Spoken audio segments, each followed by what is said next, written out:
Eventos Finais, capítulo 20. A herança dos santos. Uma dádiva do Senhor.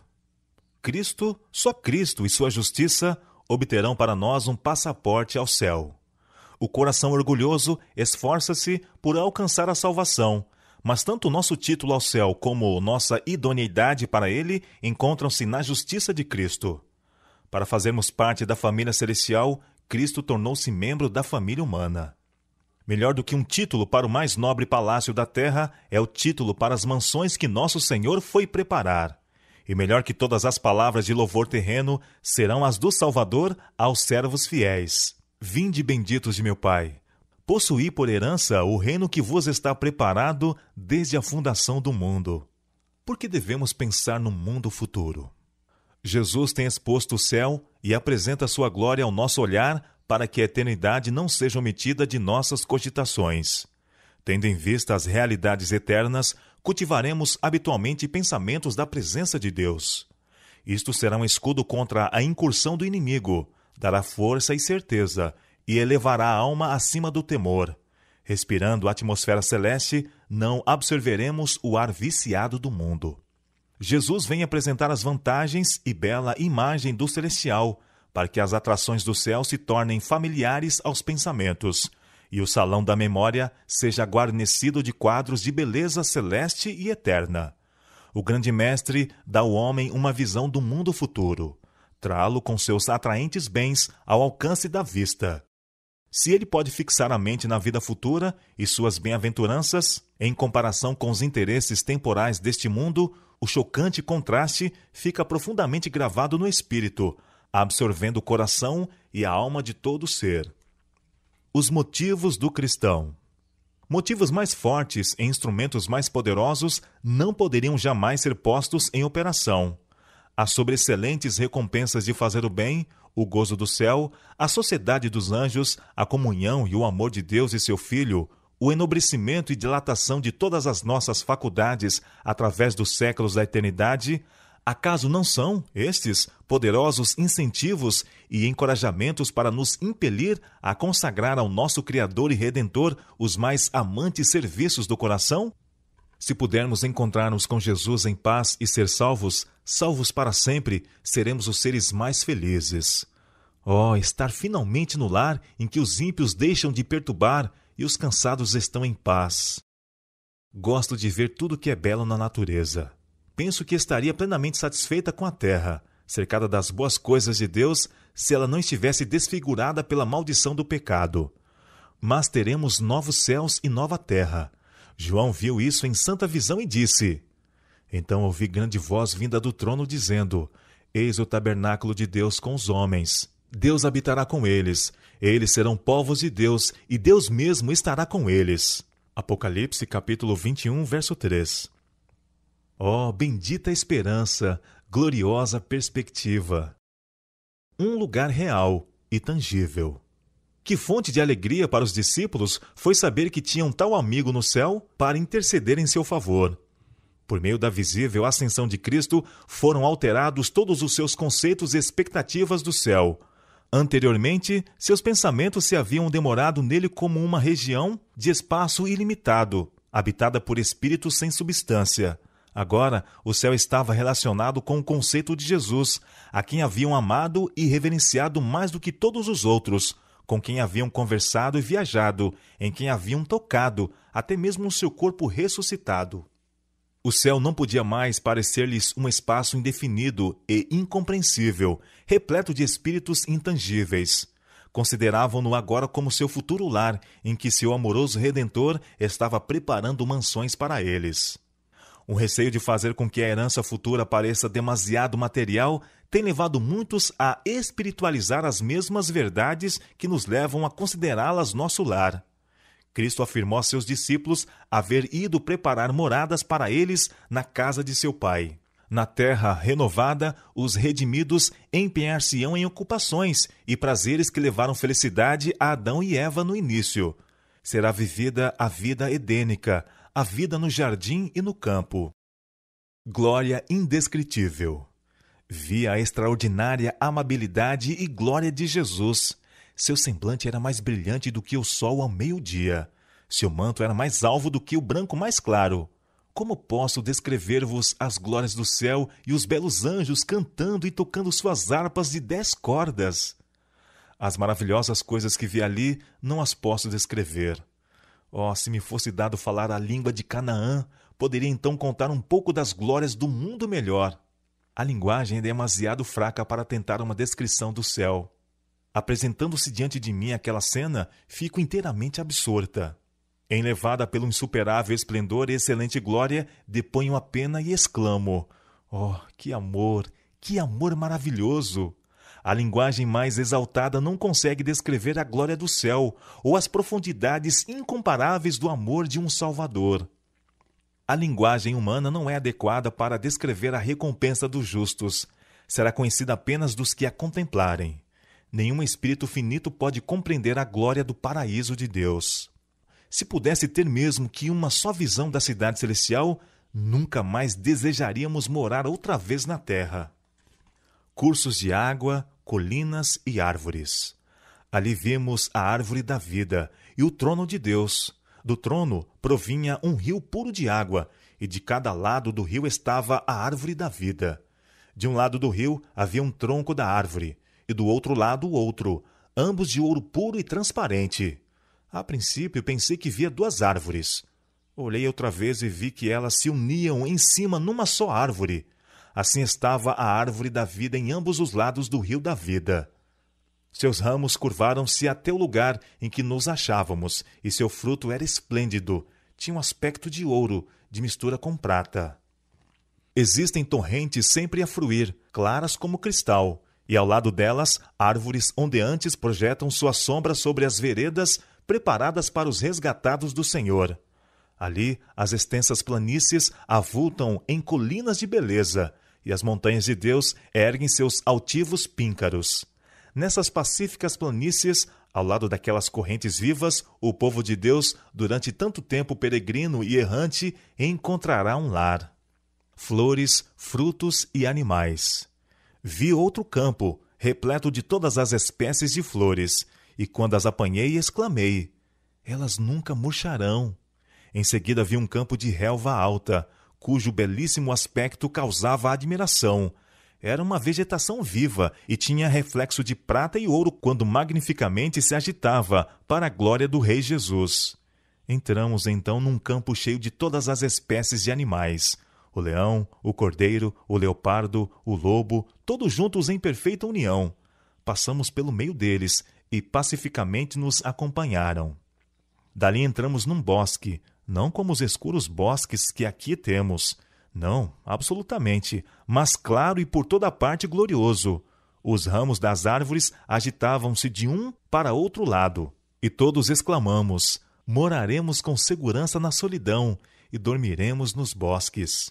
Atravessamos os bosques, pois estávamos a caminho do Monte Sião. Estava sobre o monte um belo templo. Para embelezar o lugar, havia em redor do templo todas as espécies de árvores: o bucho, o pinheiro, o cipreste, a oliveira, a murta, a romanceira e a figueira, curvada ao peso de seus figos maduros, embelezavam aquele local. E vi uma mesa de pura prata. Tinha muitos quilômetros de comprimento, contudo nossos olhares podiam alcançá-la toda. Vi o fruto da árvore da vida, o maná, amêndoas, figos, romãs, uvas e muitas outras espécies de frutas. Pedi a Jesus que me deixasse comer do fruto. O vigor de eterna mocidade. Todos saem do túmulo com a mesma estatura que tinham quando ali entraram. Adão, que está em pé entre a multidão dos ressuscitados, é de grande altura e formas majestosas, de estatura pouco menor que o Filho de Deus. Apresenta assinalado contraste com o povo das gerações posteriores. Sob esse único ponto de vista se revela a grande degeneração da raça. Todos, porém, surgem com a louçania e vigor de eterna mocidade.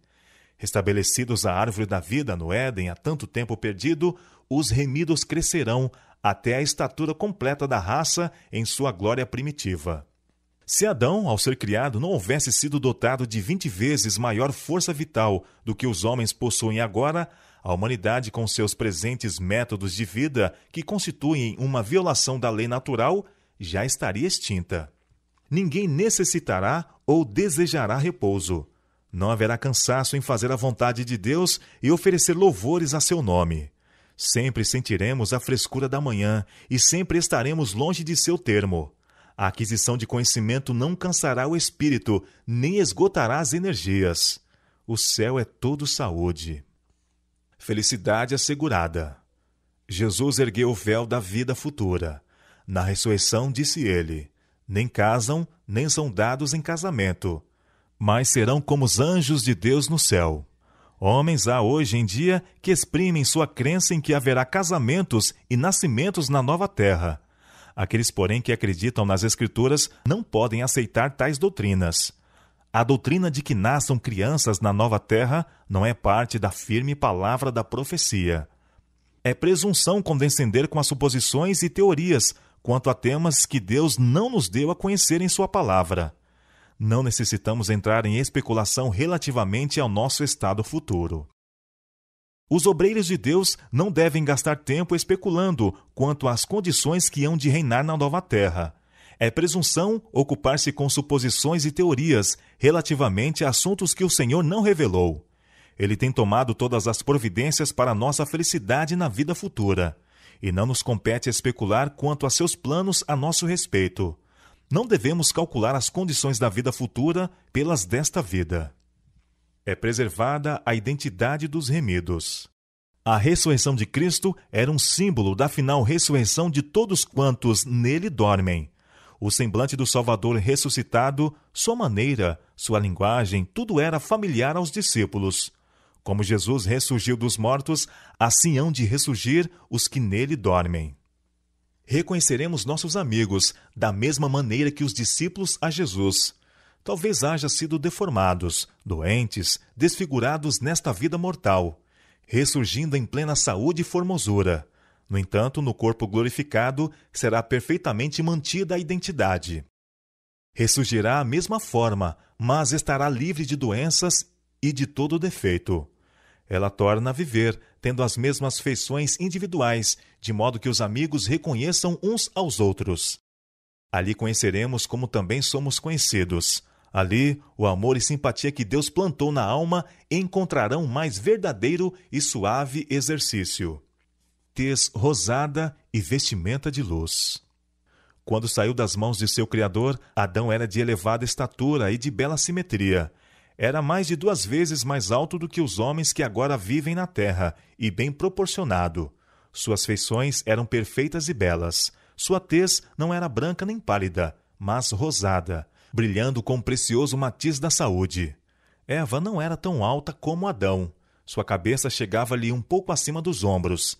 Ela também era nobre, de perfeita simetria e muito bela. Esse casal que não tinha pecados não fazia uso de vestes artificiais. Estavam revestidos de uma cobertura de luz e glória, tal como a usam os anjos. Enquanto viveram em obediência a Deus, esta veste de luz continuou a envolvê-los. A alegria de ver nossa família no céu. A cada lado do portão vemos uma comitiva de anjos, e ao por ele passarmos, Jesus diz: Vinde, benditos de meu Pai, possuí por herança o reino que vos está preparado desde a fundação do mundo. Aqui nos diz ele que somos participantes de seu gozo. E qual é? É o gozo de ver o trabalho de vossa alma, pais. É o gozo de ver que os vossos esforços, mães, foram recompensados. Aí estão os vossos filhos, a coroa da vida está sobre suas cabeças. O maior dom de Deus é Cristo, cuja vida é nossa, pois nos foi dada. Ele morreu por nós e ressuscitou em nosso favor, a fim de que pudéssemos sair da sepultura para um glorioso companheirismo com os anjos celestiais, encontrar-nos com os nossos entes queridos e reconhecer-lhes a fisionomia, pois a semelhança com Cristo não destrói sua imagem, mas a transforma à gloriosa imagem dele. Todos os santos ligados aqui por laços familiares conhecerão ali uns aos outros. A salvação de criancinhas e de imbecis. Ao surgirem os pequenos, imortais de seu leito poento, imediatamente seguirão caminho, voando, para os braços maternos. Reencontrar-se-ão para nunca mais se separarem.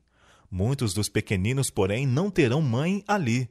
Em vão nos pomos à escuta do arrebatador cântico de triunfo por parte da mãe.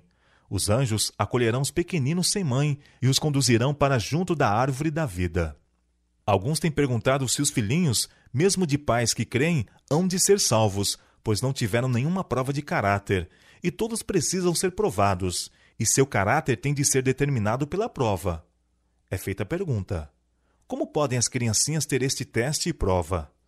Respondo que a fé dos pais que creem protege os filhos, como sucedeu quando Deus enviou seus juízos sobre os primogênitos dos egípcios. Não podemos dizer se todos os filhos de pais descrentes serão salvos, porque Deus não tornou conhecido o seu propósito a respeito desse assunto, e convém que o deixemos onde Deus o deixou, e que nos demoremos em assuntos elucidados em sua palavra. Quanto ao caso de A, vós o encarais como é agora, e deplorais sua simplicidade. Ele não tem consciência do pecado. A graça de Deus removerá toda essa imbecilidade hereditária e transmitida, e ele terá uma herança entre os santos na luz. A vós o Senhor concedeu santidade mental. Pelo que diz respeito à faculdade do raciocínio, A é uma criança, mas possui também a submissão e a obediência de uma criança. Homenagem às mães fiéis. Quando se assentar o juízo e os livros forem abertos, quando o bem-estar do grande juiz for pronunciado e a coroa de glória imortal colocada na fronte do vencedor, muitos erguerão essas coroas à vista do universo reunido e, indicando sua mãe, dirão: ela me fez tudo quanto sou, mediante a graça de Deus. Seus ensinos, suas orações foram abençoados quanto à minha salvação eterna. Os anjos de Deus imortalizam o nome das mães cujos esforços ganharam os filhos para Jesus Cristo. A recompensa do ganhador de almas. Quando os redimidos estiverem perante Deus, responderão ao chamado preciosas almas que ali estão por causa dos fervorosos e perseverantes esforços feitos em seu benefício, e das súplicas em intensa persuasão para que fujam para a fortaleza. Dessa forma, os que neste mundo têm estado a cooperar com Deus receberão a sua recompensa. Quando os portais daquela linda cidade lá do alto se revolverem nos seus luzentes gonzos e nela entrarem as hostes que observaram a verdade, coroas de glória ser-lhes-ão colocadas sobre a cabeça, e eles atribuirão a Deus honra, glória e majestade. E naquela ocasião alguns se aproximarão de vós, dizendo: não fossem as palavras que me proferistes bondosamente, não fossem vossas lágrimas, súplicas e diligentes esforços, e eu nunca teria visto o rei na sua formosura. Que recompensa é essa? Quão insignificante é o louvor de seres humanos nesta vida terrena e transitória, em comparação com as infinitas recompensas que estão reservadas aos fiéis na futura vida imortal. Nossos traços de caráter não se alterarão. Se quereis ser santos no céu, precisais ser primeiro santos na terra. Os traços de caráter que acalentais na vida não serão modificados pela morte ou pela ressurreição. Saireis da sepultura com a mesma disposição que manifestastes em vosso lar e na sociedade. Jesus não altera o caráter em sua vinda. A obra de transformação tem de ser efetuada agora. Nossa vida diária está determinando o nosso destino. Precisamos arrepender-nos dos defeitos de caráter, vencê-los pela graça de Cristo e formar um caráter simétrico nesse período de prova, a fim de que sejamos habilitados para as mansões lá do alto. A calma e afetuosa atmosfera do céu. A paz e a harmonia das cortes celestiais não serão perturbadas pela presença de alguém que seja rude ou indelicado. No céu tudo é nobre e elevado. Todos buscam o bem e a felicidade dos outros. Ninguém se importa e preocupa consigo mesmo. A principal alegria de todos os seres santos é ver a alegria e a felicidade dos que se encontram em seu redor. Parecia-me estar ali onde tudo era paz, aonde não podiam chegar os turbulentos conflitos terrestres. O céu, um reino de justiça em que se congregam todos os santos, puros e bem-aventurados, milhares de milhares e milhões de milhões, vivendo e andando em ditosa e pura intimidade, louvando a Deus e ao Cordeiro assentado sobre o trono. Suas vozes estavam em perfeita harmonia. Eles nunca fazem algum mal uns aos outros. Príncipes do céu, os potentados desse vasto domínio apenas são rivais no bem, buscando a felicidade e a alegria uns dos outros. O maior ali é o menor no amor próprio, e o menor é o maior em sua gratidão e profundidade. Ali não há tétricos erros para obscurecer o intelecto. A verdade e o conhecimento, claros, vigorosos e perfeitos, têm afugentado todas as dúvidas, e nenhum laivo de dúvida lança sua funesta sombra sobre os seus ditosos habitantes. Vozes contenciosas não perturbam a suave e perfeita paz do céu. Seus habitantes não conhecem tristeza, desgostos e lágrimas. Tudo está em perfeita harmonia, em perfeita ordem e perfeita felicidade. O céu é um lar em que a simpatia está viva em todo o coração e é expressa em cada olhar. Ali reina o amor. Não há elementos dissonantes, nenhuma discórdia, contenda ou guerra de palavras. Não haverá tentação e pecado. Nenhuma árvore da ciência do bem e do mal oferecerá oportunidade para a tentação. Não haverá ali tentador, nem possibilidade para o mal. Ouvi aclamações de vitória dos anjos e dos santos remidos, os quais ressoavam com 10 milhares de instrumentos musicais, porque não mais deveriam ser molestados e tentados por Satanás, e porque os habitantes de outros mundos estavam livres de sua presença e tentações. Comunhão com o Pai e com o Filho. O povo de Deus tem o privilégio de entreter franca comunhão com o Pai e o Filho. O conheceremos face a face, sem um véu obscurecedor de permeio. Habitaremos para sempre com a sua preciosa presença e fruiremos a sua luz. Meu coração salta de alegria ante a animadora perspectiva. O céu é onde Cristo está. O céu não seria céu para os que amam a Cristo se ele não estivesse ali. Haverá íntima e eterna relação entre Deus e os santos ressuscitados. Lançando aos pés do Redentor as coroas que ele nos colocou sobre a cabeça e tocando nossas harpas de ouro, encheremos todo o céu de louvor àquele que está sentado no trono. Se durante esta vida forem fiéis a Deus, no final verão seu rosto, e nas suas testas estará o seu nome. E qual é a felicidade do céu, se não a de ver a Deus? Que maior júbilo poderá ter o pecador salvo pela graça de Cristo do que contemplar a face de Deus e tê-lo por Pai? Comunhão com os anjos e com os fiéis de todas as épocas. Todo remido compreenderá o serviço dos anjos em sua própria vida. Que maravilha será entreter conversa com um anjo que foi a sua guarda desde os seus primeiros momentos, que lhe vigiou os passos e cobriu a cabeça no dia de perigo, que com ele esteve no vale da sombra da morte, que assinalou o seu lugar de repouso, que foi o primeiro a saudá-lo na manhã da ressurreição e dele aprender a história da interposição divina na vida individual e da cooperação celeste em toda a obra em prol da humanidade. De que perigos visíveis e invisíveis temos sido protegidos mediante a intervenção de anjos, jamais saberemos, até que à luz da eternidade as providências de Deus nos sejam reveladas. O amor e simpatias que o próprio Deus plantou na alma encontrarão ali o mais verdadeiro suave exercício. A comunhão pura com os seres santos, a vida social harmoniosa com os bem-aventurados anjos e com os fiéis de todos os tempos, que levaram suas vestes e as branquearam no sangue do Cordeiro, os sagrados laços que reúnem toda a família no céu e na terra, tudo isto concorre para constituir a felicidade dos remidos. Dando testemunho a seres não caídos. O Filho do Homem não veio para ser servido, mas para servir. A obra de Cristo neste mundo é sua obra nos céus, e a nossa recompensa por trabalhar com ele neste mundo será o maior poder e mais amplo privilégio de com ele trabalhar no mundo vindouro. Vós sois as minhas testemunhas, diz Deus. Eu sou Deus. Isso também seremos na eternidade.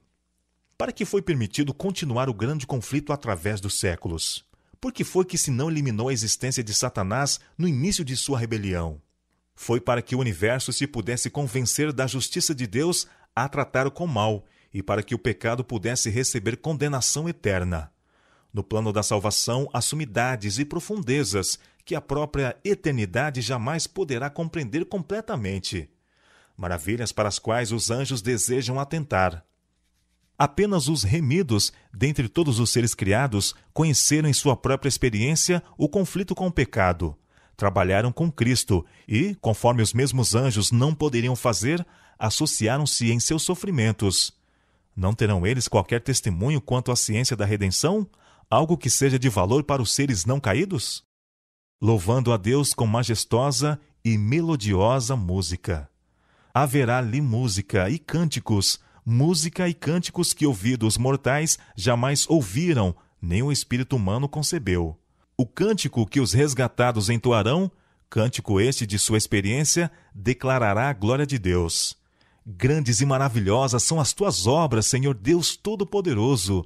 Justos e verdadeiros são os teus caminhos, ó Rei dos Santos. Quem te não temerá, ó Senhor, e não magnificará o teu nome? Porque só tu és santo. Há um anjo que dirige sempre, o qual toca primeiro a harpa a fim de dar o tom. Depois todos se ajuntam na majestosa e perfeita música do céu. Ela é indescritível, é melodia celestial, divina. Não como varão de dores, mas como glorioso e triunfante rei, estará Cristo sobre o Monte das Oliveiras, enquanto as aleluias dos hebreus se misturarão com as hosanas dos gentios, e as vozes dos remidos, qual poderosa hoste, hão de avolumar-se na aclamação. Coroai-o, Senhor de todos! Perscrutando os tesouros do universo. Ali, quando for removido o véu que obscurece a nossa visão e nossos olhos contemplarem aquele mundo de beleza, de que ora apanhamos lampejos pelo microscópio, quando olharmos as glórias dos céus hoje esquadrinhadas de longe pelo telescópio, quando removida a mácula do pecado, a terra toda aparecer na beleza do Senhor nosso Deus, que campo se abrirá ao nosso estudo? Ali o estudante da ciência poderá ler os relatórios da criação, sem divisar coisa alguma que recorde a lei do mal. Poderá escutar a melodia das vozes da natureza, e não perceberá nenhuma nota de lamento ou tristezas. Todos os tesouros do universo estarão abertos ao estudo dos filhos de Deus. Com indizível deleite, unir-nos-emos na alegria e sabedoria dos seres não caídos. Participaremos dos tesouros adquiridos através dos séculos, empregados na contemplação da obra de Deus. Livres da mortalidade, alcançarão voo incansável para os mundos distantes, mundos que fremiram de tristeza ante o espetáculo da desgraça humana e ressoaram com cânticos de alegria ao ouvir as novas de uma alma resgatada. Com visão desanuviada, olham para a glória da criação, acham-se sóis, estrelas e sistemas planetários, todos na sua indicada ordem, a circular em redor do trono da divindade. Em todas as coisas, desde a mínima até a maior, está escrito o nome do Criador, e em todas se manifestam as riquezas de seu poder. Revendo a história sagrada. A hoste dos remidos irá de um mundo a outro, e grande parte de seu tempo será empregada em perscrutar os mistérios da redenção. Através dos séculos infinitos, o tema da redenção ocupará o coração, mente e língua dos remidos. Eles compreenderão as verdades que Cristo almejava abrir a seus discípulos e para cuja assimilação, porém, não tinham suficiente fé. Sempre e sempre nos serão reveladas novas visões da perfeição e glória de Cristo. Através dos séculos eternos, o fiel pai de família tirará de seu tesouro coisas novas e velhas. Então se revelará diante dele o decurso do grande conflito que teve sua origem antes que começasse o tempo e terminasse apenas quando este cessar.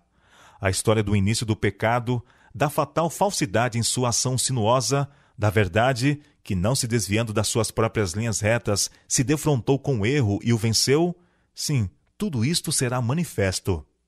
O véu que se interpõe entre o mundo visível e o invisível será removido e reveladas coisas maravilhosas. Posto que os pesares, dores e tentações da terra estejam terminados e removidas suas causas, sempre terá o povo de Deus um conhecimento distinto, inteligente do que custou a sua salvação. Nosso Redentor sempre levará os sinais de sua crucifixão. Em sua fronte ferida, em seu lado, em suas mãos e pés, estão os únicos vestígios da obra cruel que o pecado efetuou. As perplexidades da vida elucidadas. Todas as perplexidades da vida serão então explicadas. Onde para nós apareciam apenas confusão e decepção, propósitos frustrados e planos subvertidos, ver-se-á um propósito grandioso, predominante, vitorioso, uma harmonia divina. Ali Jesus nos levará para bem perto da viva corrente que flui do trono de Deus e nos explicará as misteriosas providências pelas quais nos conduziu neste mundo, a fim de aprimorar-nos no caráter. Tudo quanto nos tem confundido acerca das providências de Deus será esclarecido no mundo vindouro. Naquilo em que a nossa mente só via confusão e promessas desfeitas, veremos a mais perfeita e bela harmonia. Saberemos que o amor infinito dispôs as experiências que nos pareciam as mais probantes. Ao reconhecermos o terno cuidado daquele que faz todas as coisas contribuírem para o nosso bem, regozijar-nos-emos com júbilo inexprimível e repleto de glória. O resultado de toda nobre ação. Todos os que trabalharam com um espírito desinteressado contemplarão os frutos de seus labores. Ver-se-á o resultado de todo princípio correto e nobre ação. Alguma coisa disto aqui vemos, mas com pouco dos resultados dos mais nobres trabalhos deste mundo é o que se manifesta nesta vida aos que os fazem, quando labutam abnegadamente, incansavelmente por aqueles que ficam além de seu alcance e conhecimento. Pais e professores tombam em seu último sono, parecendo o trabalho de sua vida ter sido feito em vão. Não sabem que sua fidelidade descerrou fontes de bênçãos que jamais poderão deixar de fluir. Apenas pela fé, veem as crianças que educaram tornar-se uma bênção e inspiração a seus semelhantes, e essa influência repetir-se 1000 vezes mais. Muito obreiro há que envia para o mundo mensagens de alento, esperança e ânimo, palavras que levam bênçãos aos corações em todos os países. Mas, quanto aos resultados, nada sabe, afadigando-se ele em solidão e obscuridade. Assim se concedem dons, aliviam-se cargas, faz-se trabalho. Os homens lançam a semente, da qual, sobre as suas sepulturas, outros recolhem a abençoada messe. Plantam árvores para que outros comam o fruto. Aqui estão contentes, por saberem que puseram em atividade forças para promover o bem. No além serão vistas a ação e reação de todas estas forças. Nosso gozo aumentará continuamente. Há no plano da redenção mistérios: a humilhação do Filho de Deus, o ser achado em forma de homem, o maravilhoso amor e condescendência do Pai ao entregar seu Filho, que são para os anjos celestiais motivo de contínuo assombro. Isso será o estudo dos remidos através dos séculos eternos. Ao contemplarem a obra de Deus na criação e redenção, novas verdades continuamente se lhes desdobrarão ao espírito surpreso e deleitado. À medida que vão aprendendo mais e mais da sabedoria, amor e poder de Deus, seu espírito se lhes expandirá constantemente e seu gozo aumentará continuamente.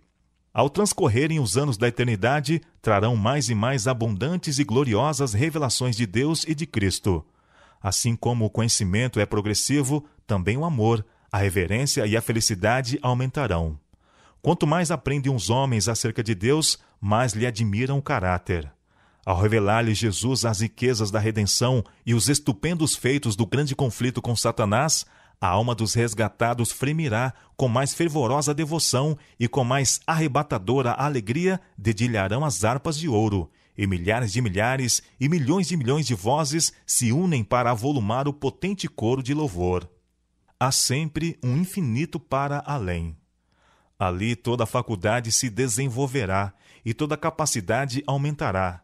Os maiores empreendimentos serão levados avante, as mais altas aspirações realizadas, as maiores ambições satisfeitas, e todavia surgirão novas culminâncias a galgar, novas maravilhas a admirar, novas verdades a compreender, novos assuntos a apelarem para as forças do corpo, espírito e alma.